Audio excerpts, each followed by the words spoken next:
À retenir dans l'actualité sportive du week-end, tout d'abord le grand retour de l'Enduro des Roches, 6e édition ce dimanche sur les hauteurs de Saint-Dié, ici à proximité de la Roche des Corbeaux. Une épreuve organisée par le club Évolution VTT, absente des calendriers depuis 2018, 1 an pour laisser la forêt se régénérer, 2 pour cause de Covid, mais dont le succès ne se dément pas.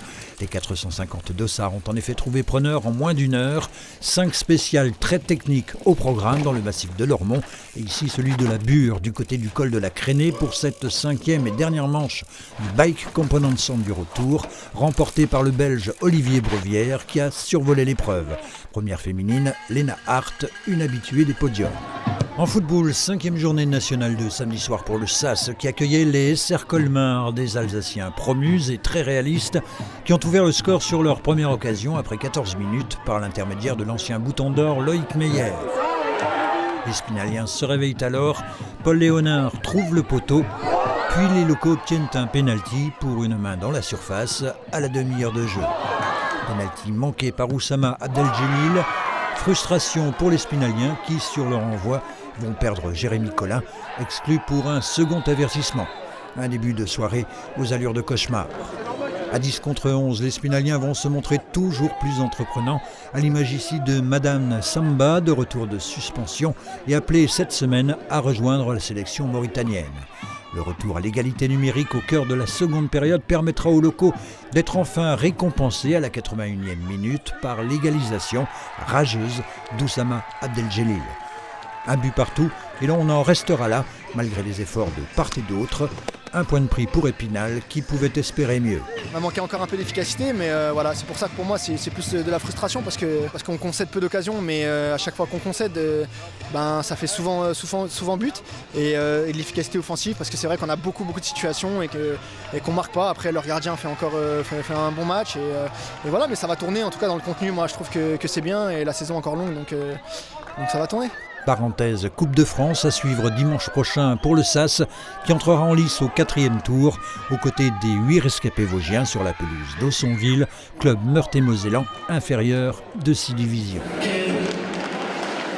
Reçus 5 sur 5, les hockeyeurs spinaliens, ce ne sont certes pour l'heure que des matchs amicaux, mais les Whitecats, dans leur tenue verte et noire sur ces images, enchaînent les victoires en cette période de préparation. Un premier but précoce de Nemchek a donné le ton face aux visiteurs du soir, les Belges de Liège, même si la suite a été marquée par beaucoup d'opportunités gâchées. Épinal a fini par s'imposer 4-1 devant plus de 1000 spectateurs qui attendent avec impatience la reprise du championnat.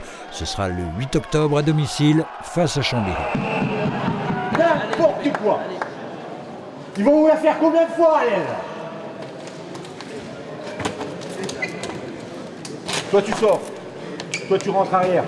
Évoque la galère, reléguée en National 2, l'équipe masculine d'Épinal Handball démarre la saison comme les précédentes. Nouvelle défaite concédée samedi par les hommes de Francis Mattioni, maillot blanc, short bleu, face à Lure, score final 33-23 en faveur des Haussonnois.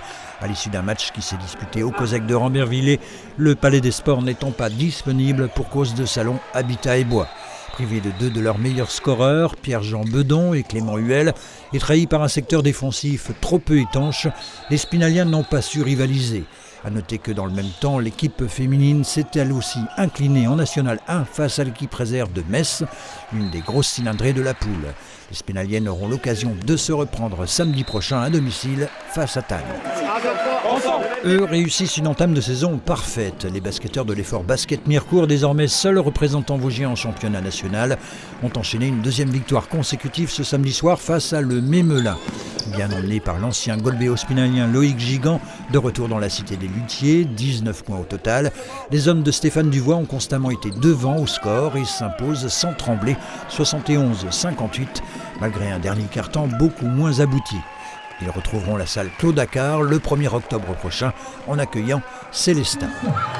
Enfin, ce week-end, il y avait aussi de la course à pied nature et le choix avec 3 épreuves au menu. Dimanche, le Reinkopf Trail à la Bresse et le Monument Trail à Montly-le-Château. Et samedi, sur ces images, celui des Jumeaux, 6e édition, qui tire son nom des 2 collines surplombant les communes de Nompatelise, La Bourgonce et Saint-Michel-sur-Meurthe.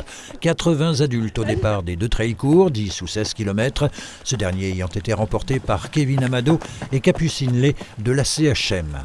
Il y avait aussi et surtout 180 enfants pour cette épreuve organisée par l'école Marguerite Matisse en partenariat avec l'USEP, l'Union sportive de l'enseignement du premier degré. De nouveau 2 épreuves au programme samedi prochain avec le trail de Bouzé dans l'après-midi ou le défi des pestiférés durant toute la journée à Raon-l'Étape. Attention, exceptionnellement ce lundi il n'y aura pas d'émission côté sport. Rendez-vous lundi prochain.